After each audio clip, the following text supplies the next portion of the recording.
which I'm trying to get an appointment to see now, came very out of left field. Konstantin Chaykin released the new world's thinnest mechanical wristwatch, and I don't think anybody saw that coming. That's the thing when brands like fight each other to be the thinnest or be the fastest or be the this or that. Like there's always going to be someone overtaking. And the point about like Bulgari, like yeah, they were always competing with Piaget for like the ultra thin like Altiplano versus Octa Finissimo, and I bet they didn't see this coming out of left field, and they're probably like, what the heck? So now there's like a new challenger.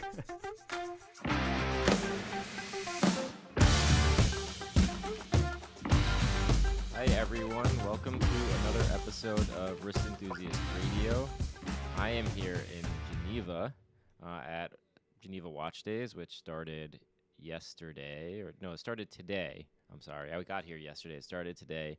Unfortunately, Ben and Derek are not with me. Derek just had a baby girl, so he is being a good dad and staying back in New York. And Ben just doesn't want to come. Not a dad. Didn't get an invite. I don't know what you want to say. It's not really an invite type thing unless like you're getting, I guess, a brand to sponsor you. That's what I want. But we thought that we would do kind of an emergency or a special edition of the pod and get it out really quickly and do it remotely so we could get it done, get it out while all the information and content is still evergreen. So we wanted to talk about, I guess some of our releases. This is my first time at Geneva Watch Days, so we'll talk about some of that. But as we always do, let's do our weekly wrist check. And Ben, I know you have some. I think if you're wearing what I think you're wearing, it's something pretty cool and exciting and new. What are you wearing? Yes, I am wearing a Norcane Wild One Concept. I think that's the actual official term. Concept skeleton. I'll put it up here. Then you could do a little other shots. This is a really cool watch. I came into contact with Norcane when I ran the half marathon. Those of you that have been watching the podcast for a couple months, and I was in the booth and I saw Norcane. I'm like, I didn't know you guys were sponsoring this. I'd never met them before. I met them through that and spoke to them recently. And I was like, can I get a sample? Because it's so cool. They're like just under $6,000. The case manufacturer that they use is the same one that Richard Mille uses, but it's not $100,000 or $200,000. It's $6,000. So I think it's reasonable. It's got the full skeletonized movement. It's got shock resistant to 5,000 Gs. And I think for me, although I really like classic watches, I also love sports watches, and this is like the ultimate mechanical sports watch, in that sort of price range. You can people play tennis with it, people play hockey with it, and they have golfers, friends of the brand, that just wear it because they love it. And they've had a lot of people wearing it now, like some soccer players. What's his name? Mark Wahlberg. So it's really cool. I love it. They make a lot of great watches, but this is my favorite. I think it's really cool they did marketing for like the half marathon and marathon, like people actually wearing it in regular activities that they would use it for. And you've been trying to get one for a while, right? Yeah, I've been trying to get it hands-on with one. It's been hard. I mean, they have a showroom in New York City. Mostly they do, they have boutiques. Not boutiques, but they're in, what do you say? Like they could be a Derek store, for example. Yeah. But they also have a showroom in New York. So I went and just like talked to them, and I was like, I love that. Can I get a sample of it? And they're like, just take it with you. So I've been wearing it for this was yesterday. So I've been wearing it. It's pretty sweet. I thought you were wearing that new Christopher Ward. No, where is it? It was with me a second ago. I wore that for majority of today, but for the podcast, I wanted to wear this because it's so funky and out there. Yeah, no, it's cool. Yeah. Ben, what are you wearing while you're outside? I mean, not Ben. Derek, what are you wearing while you're outside enjoying the weather? So first, thanks for the intro. It's true, I just had a baby girl, so I've been home on paternity leave. I'm going to be back in the shop next week, pretty much when everyone's back at Labor Day. But I'm actually wearing my JLC Reverso, and because I just talked about like doing the strap with John Rousseau, so I was like, I just had it made, and I'm still wearing it. I'm still loving it a lot more now that's on the strap. I'm outside because I'm filming at home, but like indoors is actually a lot noisier because you got people, there's babies crying, there's like stuff happening, the laundry's running. So like I'd rather just sit outside where it's a lot more peaceful. And I'm enjoying like one of the last few nice days of summer before we transition to fall in New York. And I'm sure in Geneva it's actually pretty warm too. It's like in the It's been like in the 90s today, Oof. which is, I wore this T-shirt today. Last night I wore like a button down when I went out, but I was like, you know what? It's not, like at Palexpo, everyone dresses up a little bit. It's not quite the same here, so I was just like, you know what? It's all over the place. So the difference be- between Watches and Wonders and Geneva Watch Days is that there's no like centralized area for Geneva Watch Days or for the brands exhibiting, where at Watches and Wonders there is. But before we get into that, I'm wearing my steel Daytona. I brought 4 watches. Wow. Um, I think it's from 2012 or 2013. I've had this, for over 10 years. One, it's, the whole watch is pretty beaten up, but I still love it. It's, adds to the character of the watch. So that's what I'm wearing. So let's get into Geneva Watch Days. So Geneva Watch Days is kind of, I would say, it's kind of like the baby brother watch event or, watch trade show to Watches and Wonders. And it's so not as many people and not as many American press. Ben and I were talking about this before we started recording. There are a bunch, and I think there's more and more American press going every year, and American kind of, YouTubers and Instagrammers and all of that stuff. But it's not anything like Watches and Wonders, and one of the big reasons is like Geneva Watch Days doesn't bring people here. You either need a brand to sponsor you or to just go on your own. So it's not that big. It's a lot more laid back in feel. And the Beau Rivage hosts a bunch of brands.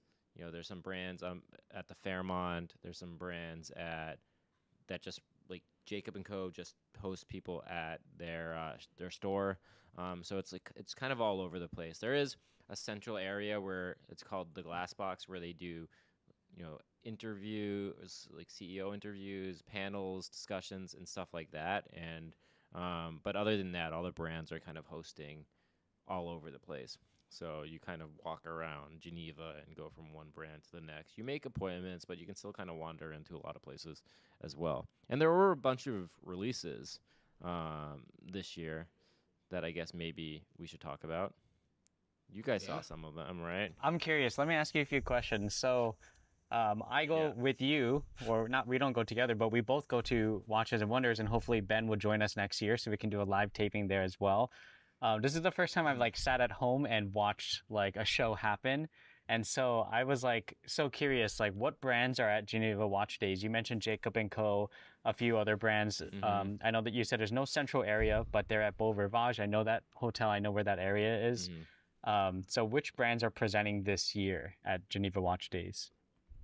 So there is a lot of overlap between, I guess, Watches and Wonders and Geneva Watch Days, but I would say some of the kind of anchor brands do not also do Watches and Wonders. So, you have Bulgari, which doesn't do Watches and Wonders, but does exhibit out. They're actually part of Geneva Watch Days. Same with Breitling, which I don't think does Watches and Wonders.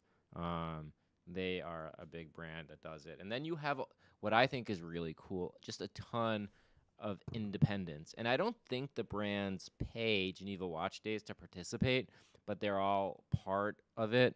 So you have, everything from MB&F and Moser to, brands like smaller brands like Alto I saw today, Konstantin Chaykin, just all these small brands, Fleming, Ming, and Josh Shapiro, kind of have a space by them together in the Beau Rivage. So it's all these different types of brands, and there's a lot of independents that are participating in a way that you don't get as much in Watches and Wonders. You get some of that, and you get some of that, kind of outside the Palexpo.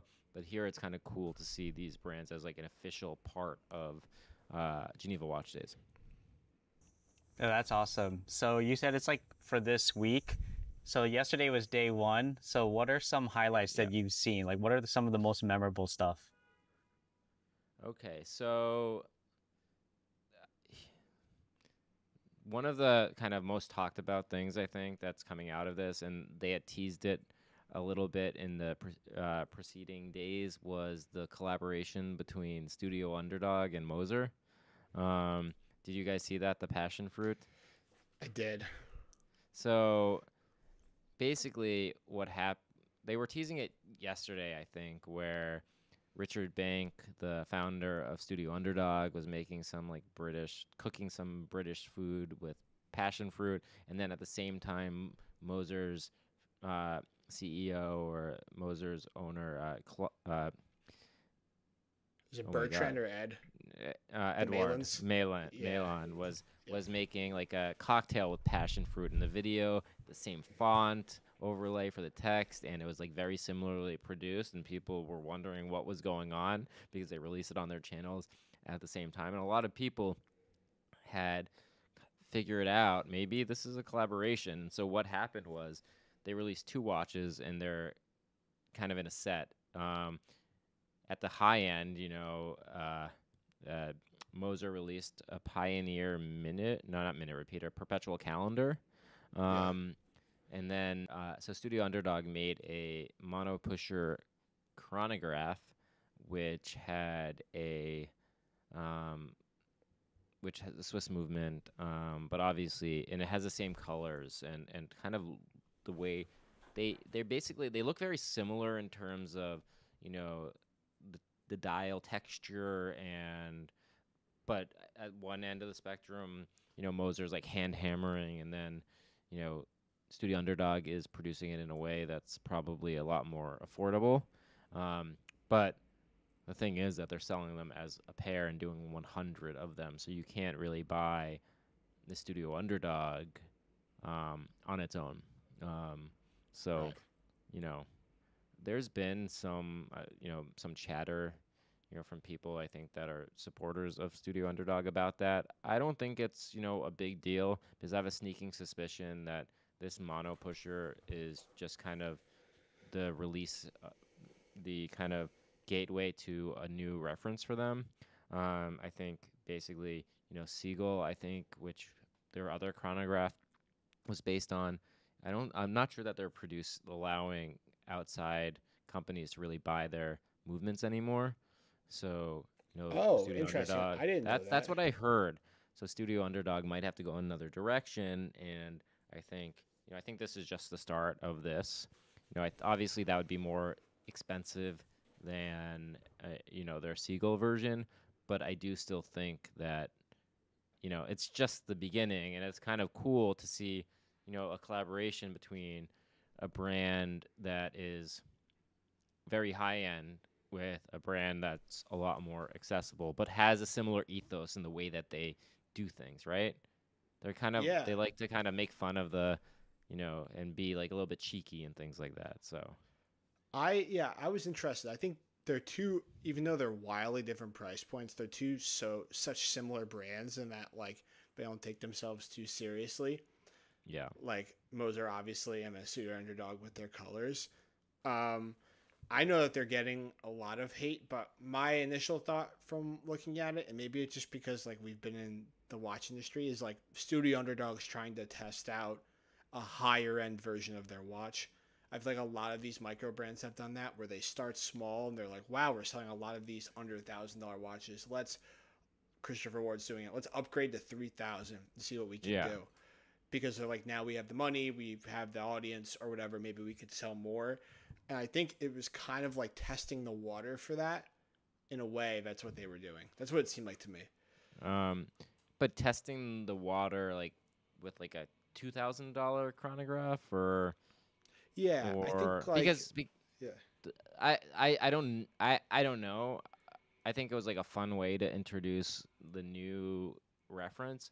Um, but you know, you have to be willing to spend this like the 60,000 or $63,000, whatever the 59,000 Swiss francs is converts to, in order to even get that both of the watches. So Right. I don't know that it would be the best test to see what people are willing to spend on a studio underdog, because your That's general fair. person's not going to be buying that.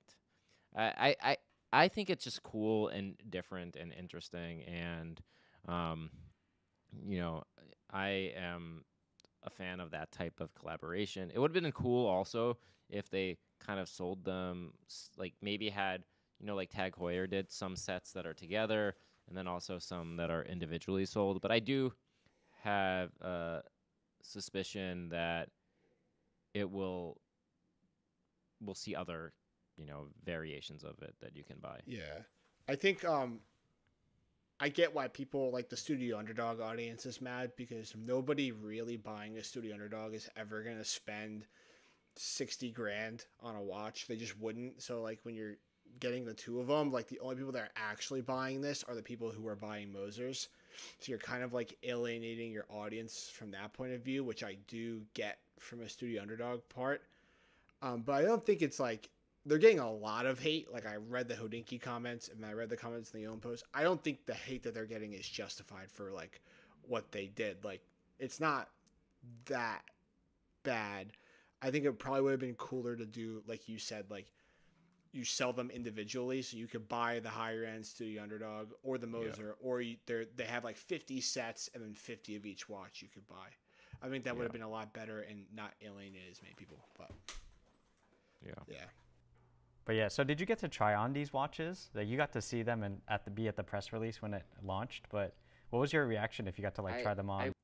I wasn't actually at the press release. I was there before, and they told me I couldn't post about it. I was at their area in the Beau Rivage, their suite, and so I got Richard Bank and Edouard Malin were the ones that were explaining it to me, which was kind of cool, and I got to photograph them, take some photos and videos, and do all of that. So that was really cool. But then they were like, you can't post it until 4 p.m.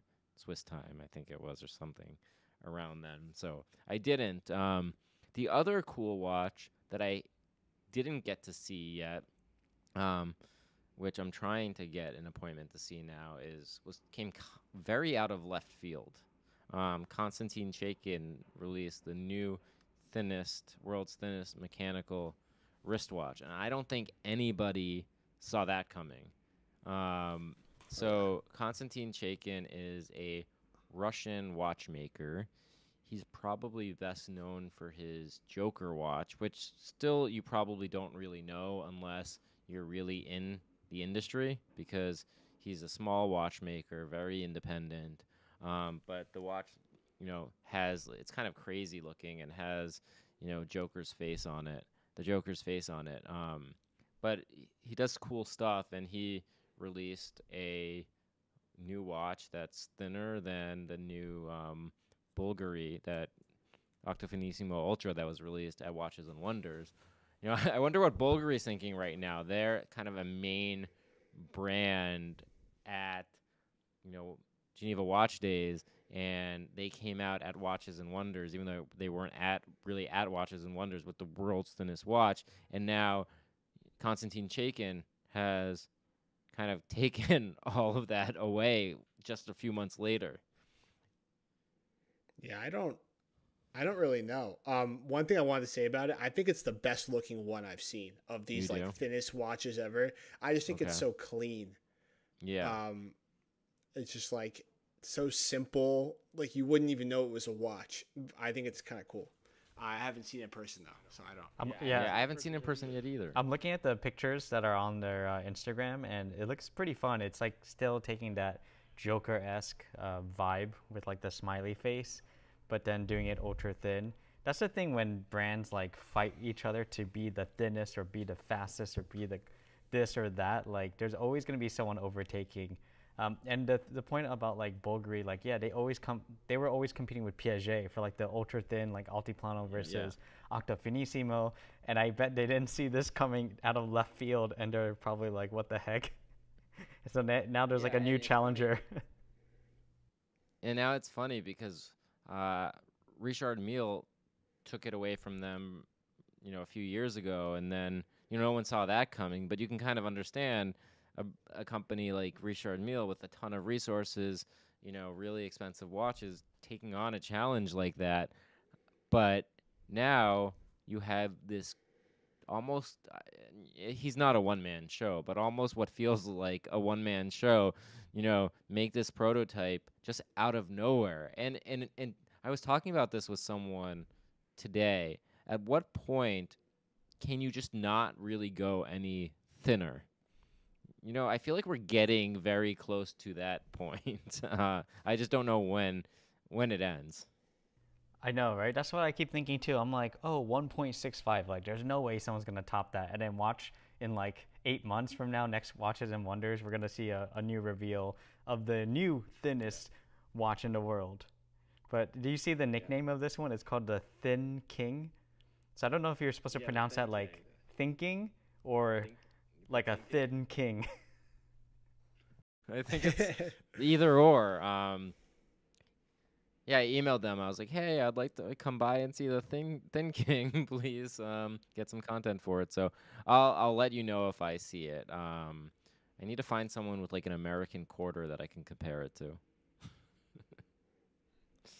How thin is an American quarter? Do you know? I will look that up. How thin is an American quarter? Just bring your Amex. Yeah, I don't want my credit card number to be showing. 1.75. So it's thinner. So it's thinner than an American. That's actually a good comparison, right? So that was something that I didn't actually get to see yet, but I really want to see. So I saw the Moser. I saw a question? Yeah. I know you're really in touch with like Fleming. I know you know them very well. Can you describe? I saw something about their like alternative like horological alliance. Can you explain what that is? Like I can't even understand it. So I just want to hear what. Yeah. So James Kong is a good friend of mine. He's one of the co-founders of Fleming, and I know Thomas Fleming pretty well too. And James had kind of teased this to me a little bit, and they had a press conference that I attended today, where they announced what is called the alternative, as Ben said, the Alternative Horological Alliance. And so, interestingly, J.N. Shapiro, or Josh Shapiro, who makes all his watches in-house in the United States, he's the only one that does that. Ming, which has become like a pretty large independent, and Fleming, all are exhibiting together at Beau Rivage in a suite, but they joined together for this Alternative Horological Alliance. And the idea is that, none of them are kind of in the Swiss watch industry. They're all outside of like Switzerland. Josh Shapiro and Fleming are U.S. based. Ming is, I think, between Kuala Lumpur and I think Praneeth, the like CEO or CFO, is in Dubai, and I'm not exactly sure where they are, but they notice that a lot of the Swiss brands that are not independents and that are independents have a lot of resources that brands like them don't have, and they can't really take on some projects that they'd want to do because they don't have the resources. So, working together, they can create things, kind of collaborations that are that they wouldn't be able to or wouldn't make sense to do on their own. So what they unveiled first was a collaboration of so they all have tantalum watches,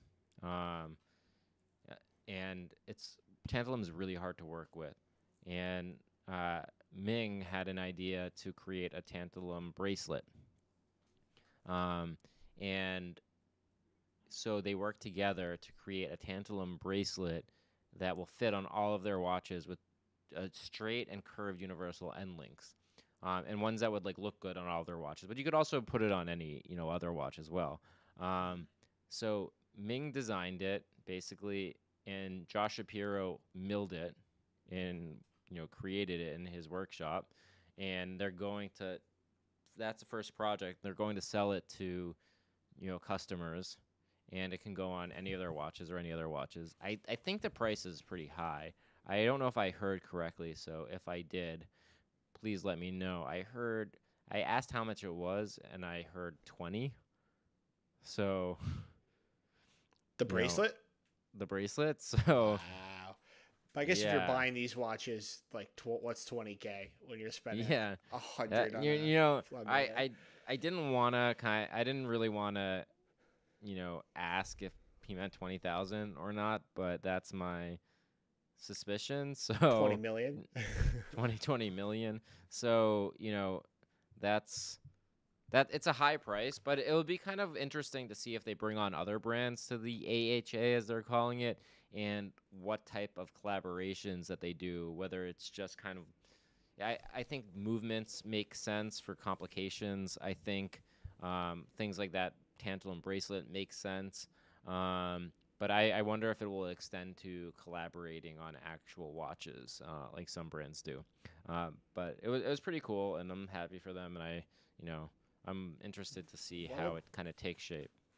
Like one thought that just came into my mind, because they formed this Alternative Horological Alliance, is that, like, how some Ming watches are really coveted and you have to pretty much like be an existing Ming collector. So I was wondering, like, maybe they will try to allocate that same preference. So like maybe if you have a watch from Fleming, then you also have a little priority for the next Ming collaboration. Like I find that another way they can like kind of tie that in. So from not just from their side where they're making stuff together, but like from the customer's point of view, you actually have a benefit if you buy it from this brand. Like this brand, now this brand can give you something a little bit more access.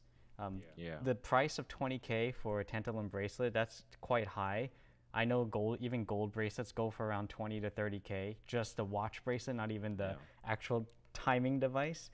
But like, it's always funny. It really depends on who you ask, because some people will say like, that's not bad. It's like, I guess to all three of us, we're like, that's a lot of money. Like that's. Well, I think the issue is, first of all, no one's ever really made a tantalum bracelet, and it's such a kind of, it's really heavy and dark and hard to work on, and it apparently kills the tools. Like you can make half a bracelet with a tool before a tool breaks and with that tool you'll be able to make 20 steel bracelets. So that's how much tools you go through. And I think it's expensive, the material. I just don't have any reference of how expensive. You don't think of tantalum when you think of platinum or gold, because no one really uses it because it's so hard to work with, and it's kind of become this new thing in the watch industry to use. So I just think about it as like a heavy steel, but I may be totally off base with that assumption. I just don't know enough about the material. Is it a precious metal? I don't know. It's definitely uncommon. It's I don't see a lot of brands using tantalum today. Like when you mention tantalum, the first thing I think of is going to be like AP Royal Oak, when they used to use tantalum cases or produce them. And then in recent history, Fleming, I know, has the tantalum. But aside from that, I can't really think of like many examples. It's definitely more rare just because of how few there are. Did you say AP? Yeah, AP has like a tantalum Royal Oak from back in the day. Yeah, it's crazy. With on bracelet, yeah, it's crazy. It's so heavy. That's why I've noticed when I've handled tantalum. Like, too heavy. I don't want it. It's heavy. Get a workout, Ben. I know. The other thing did they mention anything about, like, a lot of, like, the big conglomerates, when they're all together, they all have this benefit of, like, having the same sort of, like, marketing strategy and team and budgets and all of that. Did they mention that? I'm just curious to see. I don't know. I mean, the fact is that they all are all together in one suite in the Beau Rivage. So that kind of is similar, right? That's a marketing expense. Yeah. And they have tables, and I would have a Ming and Fleming at the same table and like be looking at them, and Josh Shapiro and Ming and Thomas Fleming are all in the same room showing watches to people. So they do that. Maybe I don't know how that extends to other types of marketing, and whether they will kind of do something similar during Watches and Wonders off site though. But also I think they potentially could have more buying power to buy components and things like that. If maybe they coordinate what type of complications that they're going to be doing or what types of materials they're going to be using, so they can kind of get better prices by buying together. Right. I think that's something that probably would make sense. They didn't say that they were going to be doing it, but I do think that makes sense. That's cool. So last night I went to the Jacob & Co. party. They had like an opening night party.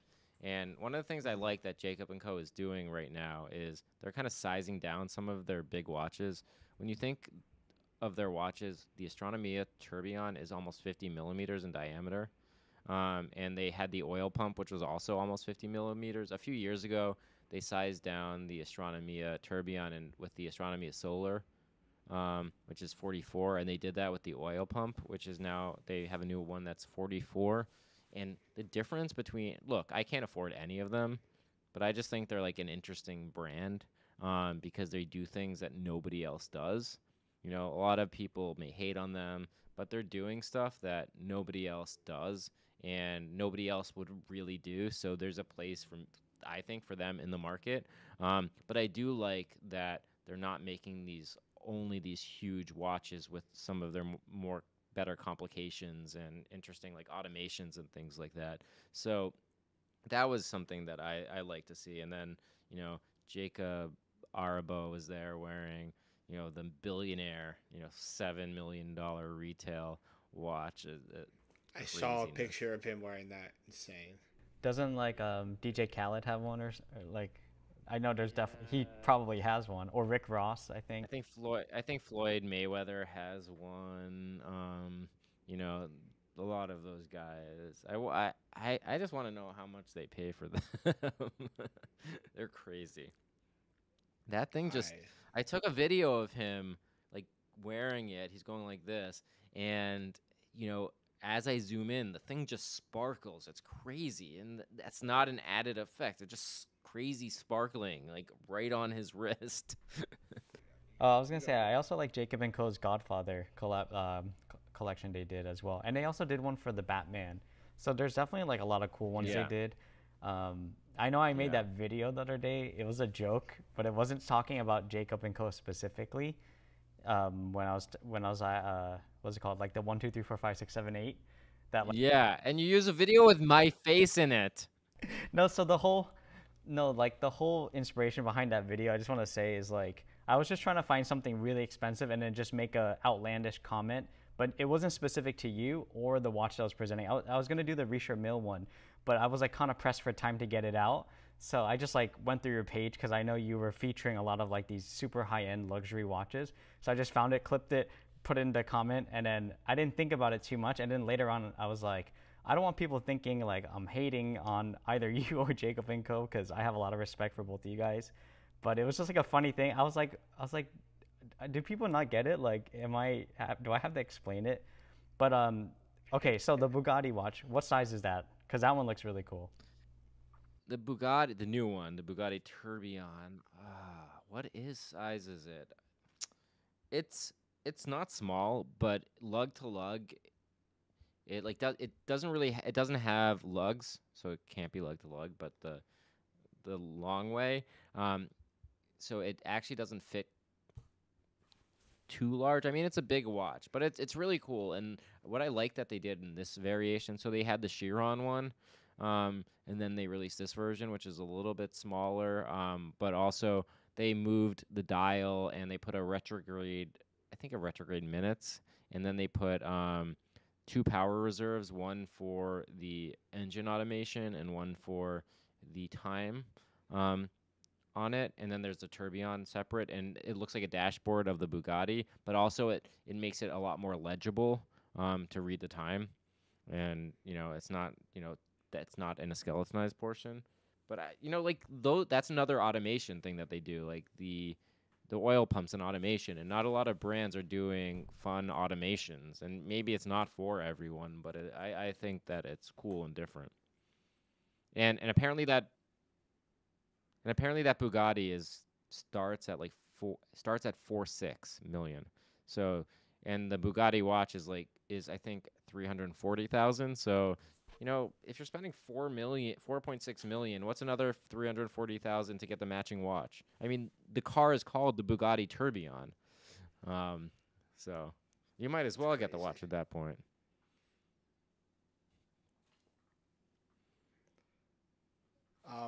What is there anything else? I don't really know. I went to Favre-Aluba. So they have the claim to fame to be the oldest or the second oldest watch brand, but they kind of didn't really make it through the quartz crisis. And got sold a bunch of times. They were, I guess, kind of producing watches. They were LVMH at one point, and then they were owned by the Indian group that owns Tata Motors.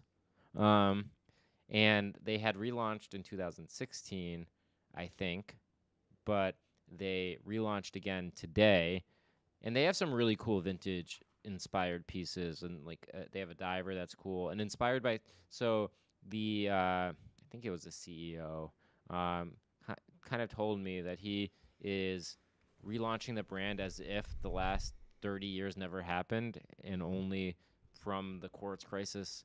So it's like, forget everything since the quartz crisis. But they had some cool pieces too. And I know that when we did that video of all the oldest brands, watch brands, a lot of people kept on commenting Favre-Aluba. So, I saw that today. That was my first appointment. They're doing some cool stuff. So there's something to look out for, I think. Especially their vintage-inspired stuff is pretty cool. Yeah, I'm checking out their page right now. I haven't really heard of them before. It's always interesting because there's a lot of brands that kind of contest who's the oldest. And then there are some brands that even say, we're the oldest continuous. They get really specific with it. Yeah. So, I wish them best of luck. I'm looking at their new diver, which looks really cool. They have what's it called? A blue dial, and then they have a vintage loom with the Flotina style called the Deep Blue that I'm checking out. Yeah. They have an hourglass logo on the rotor, which is pretty nice touch. I don't think many brands actually. It's funny, we use a lot of watch symbolism, but the hourglass is not really seen that much. So that was another cool touch. Do you know the prices of their watches? So I think the divers are in the twos. And they have a Lejeune Perret movement. And then there's a really cool chronograph. It's called the Sea Air or the Sea Sky. I'm looking at Ski it right Sky. now. Yeah, that was really nice. And I think that's maybe around 3.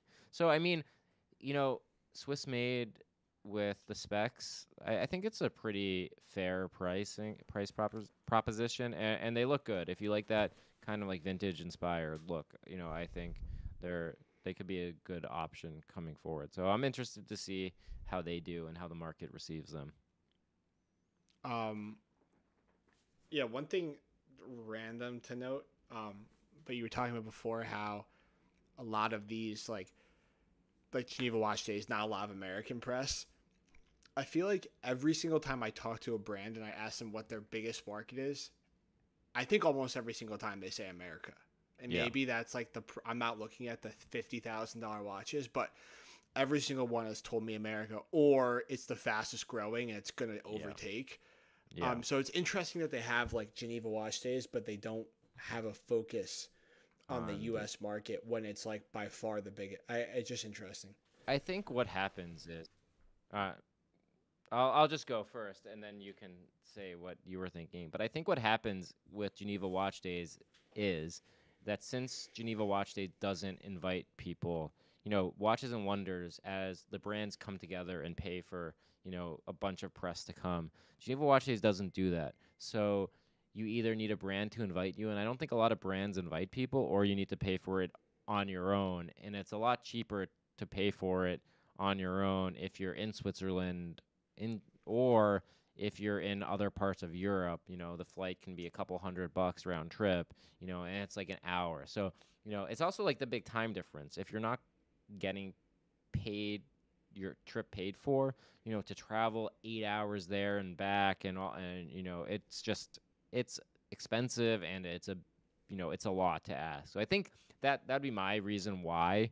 I don't think it's that they don't want American press there. I think that's just the kind of calculus. And you see, like, even, Hodinkee and Time and Tide, and I mean, Time and Tide, I guess, is Australian too, but all these blogs have very small skeleton, crews, or, staff there.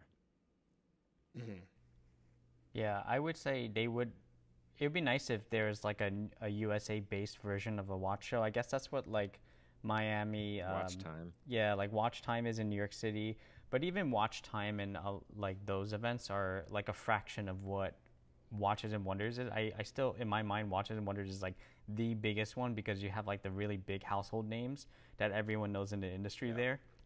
But I guess they're, like if you're flying to Geneva now in this time of the year, it's probably a little bit cheaper than if you're flying during the actual trade show season when they have like hundreds of thousands of people come in just for that show. So it makes more sense. Hundreds of thousands of people? That's what I think for what's it called? Watches and Wonders? You don't think so? I don't think hundreds of thousands. Maybe like tens of thousands. Tens? Tens of thousands. Maybe 10,000? I feel like there's... I don't know. I would love to see statistics. How many people? We're trying to get this in real time, guys. No, but the flights weren't actually that much cheaper. It was about, I think it was maybe 1,000 to 1,200 when I went for Watches and Wonders, and I think maybe 800 to 1,000 this time. So a little cheaper, but not. I mean, the hotels are somewhat cheaper. But 50,000 unique visitors. Okay, so not hundreds, but tens. Not hundreds, but yeah, in the middle. Right in the middle.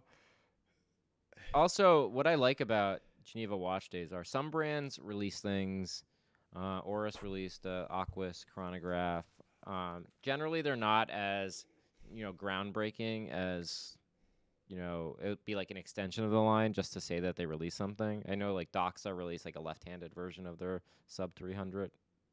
But I like being able to see stuff that I've, seen on the internet and read about, but haven't been able to see yet. Like Alto was a cool brand that I got to meet with the founders and everything. And also, this is the really cool thing is since it's so heavily focused on independence, there are non-independents. When you go to even Moser and MB&F, you're meeting with the founders of these brands, and even the smaller ones, you're meeting with the founders of these brands, which to me is a lot more compelling and interesting than necessarily sometimes going to some of the bigger brands where you're meeting with someone that potentially works in like one of the stores, right? So, that's really cool. You get to sit with the founders and kind of really hear their story about why they started the brand, why they designed what they designed, and how it's going and what their plans are. Definitely. So the Alto was one of the cool things, and I didn't realize when you see this watch, it looks very futuristic, but the second hand runs backwards, only the second hand. So it's kind of like the rewind, but just a second hand. And apparently, their new creative director was at Cartier and was responsible for the rewind. So that was pretty cool. And apparently, he did the new Tortue Mono Pusher as well. And they just announced. I met up with him, and they just announced him and the founder Thibaut, and I talked to both of them. So that was another cool brand that I think is an interesting one to watch. I saw Bulgari reinvented some of their minute repeater, like their chiming watches. Okay. Yeah. I didn't see any of those yet. I'm looking at them online. I'm looking at the minute repeater carbon, which looks really nice. Is it in an octo case? It's in the Octo Finissimo case. Um, Yeah. all black carbon. Even the dial kind of almost looks like meteorite-esque, but a lot darker. Hmm. I've gotten to hear the actual minute repeater on the Octo Finissimo before. It's actually really nice. It's quite loud for a minute repeater. And the cool thing too, I think the case is slightly a little bit more better to wear than just like the standard automatic because it's an ultra thin on top of having the minute repeater, time only, and like the dials like cut out in like a sandwich S style, so you have a lot of airflow for the sound to travel upwards, so you can hear it. Yeah. And I also want to give a shout out to one of my writers who's been writing for Wrist Enthusiast for 2 years, Angus. So Angus is based between London and France, and his parents have a place in France like 45 minutes from here, and he came for the day and helped out. And it was actually the first time I've Zoom chatted with him, a bunch of times, but I never met him in person. So Angus came, went to a bunch of meetings with me, helped me out, with the photography and stuff like that. So thank you, Angus, if you're listening too. I just wanted to give him a shout out. It's awesome. Having that second person sometimes, even if they're just like holding the camera and filming you, or holding boards and helping you with photography and stuff like that, is always the super big help. And he's pretty young. I think he's still in uni, as they say. Yeah. So it's I feel like it's a cool experience for someone just 20 years old to be able to kind of go and if you're interested in watches, and the first thing you do is you hang out with Edouard Melon and Richard Bank, or just explaining this huge collab that's lighting up, whether you like it or whether you don't, lighting up the the watch industry right now. Totally. Any other things you want to ask about? What do I have going on the rest of the week, maybe? Yeah, what do you have going on? Let me look at my schedule, because tell us. So I have a bunch of meetings, and I'm trying to find out who they're with. So let's see what I'm excited about. Tomorrow I have Gerard Perregaux, Gerald Charles, Artia, Goobly, and Vanguard. So that's an interesting one. And then I have the Swatch brands, Blancpain, Breguet, and Glashut, and then MB&F, which I'm excited about, and Frederic Constant. I have Oris Bruneron I'm excited about. Bruneron has that really kind of like Crash-esque, completely asymmetrical watch. It's like Right. slightly asymmetrical, but it's asymmetrical everywhere, and I've been eyeing that watch for a while. David Tune, and you can't get them, and it's a little out of my price range. I think they're like 70,000. So unfortunately not. But and I'm trying to get in to see that Konstantin Chaykin. So I'm working on it. Yeah.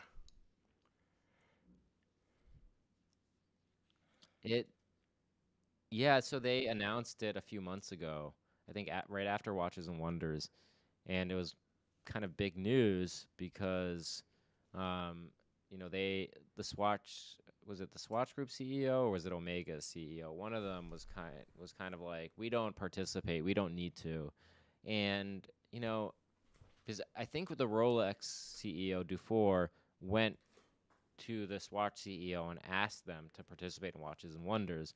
And so when this got announced shortly afterwards, I think people are starting to wonder whether this is kind of the start of them, participating more in some of these events.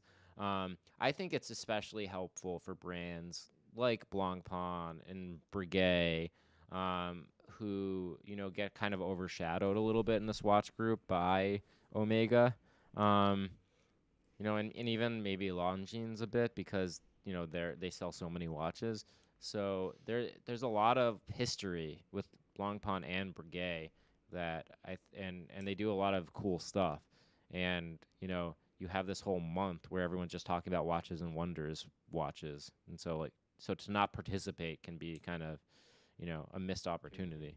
Yeah, I think it's good that they're going to participate in Geneva Watch Days. I've said it before, but I think they definitely should go back to Watches and Wonders and join like a bigger show, because there's a lot of times like they will release something and it just gets swept under the rug. Like no one even knows about it. Like, and I think that it's actually to their loss right now. There's, technically the Swatch Group, they're saving money by not presenting at, like, spending a bunch of money at Baselworld anymore. But like, I think there are certain brands in their portfolio that definitely could still use it. I think Omega, Longines are probably good examples that don't need it as much, but like everyone else in the group should participate just to be there and be part of the conversation. I think there's a lot of people that they kind of underestimate that are excited to see what they have to offer, and they think like, so it's good. I'm glad that they're there, and I hope you get to check out some of their new watches.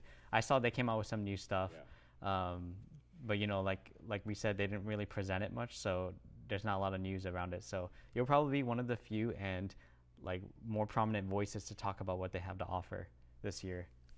Yeah.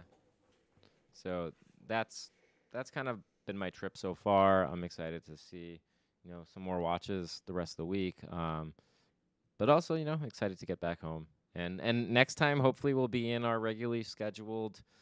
Well, our next episode is going to be one that we already recorded, but the one after that, hopefully, we're back in our regular space, or we're somewhere together. Yeah, what's it called? We're like establishing how we are gonna record and just making things better for everyone. So we're just trying to make every episode like better than the last, and then sometimes there's some little fun excitement that we can do for like Geneva Watch Days. But I'll put it like a goal of ours is try to do Watches and Wonders together at Geneva next year, like in person at the show, do live reactions. Oh, 100%. That would be like such a fun one to do. We could get some people, maybe some live guests that come. I mean, maybe not publish it live, but have some, publish it very quickly and have some, people from brands come over or even some content creators come over and talk with us. That would be fun. Oh, yeah. If any brands are listening, you want to get your boy there, give him a little flight, I'm right here. You should ask Tudor. Right here. Ben, you should ask Tudor. Maybe Tudor will fly you out. I should ask them. Ask them. I think that would be perfect for me. Yeah. Let's see. All right, guys. Awesome. Yeah. I guess that's everything. Yeah. Yeah, I have to go to bed soon. It's 10 o'clock here. Oh, no. I have to somehow make it to DHL. I don't know if that's going to happen, but we're going to try. Are shipping a watch back? Yes. Okay. I have to get out today because I'm leaving tonight. Where are you going? Connecticut. Doing my weird thing. Do your weird thing. Okay. Yeah. Have fun. Stay weird. Exactly. Yeah. Exactly. Yeah, Craig, we'll see you when you get back. I'll see you when I get back, but I'm shortly going away again after that. But until next time, guys. See you guys soon. See you guys soon. Thanks for tuning in.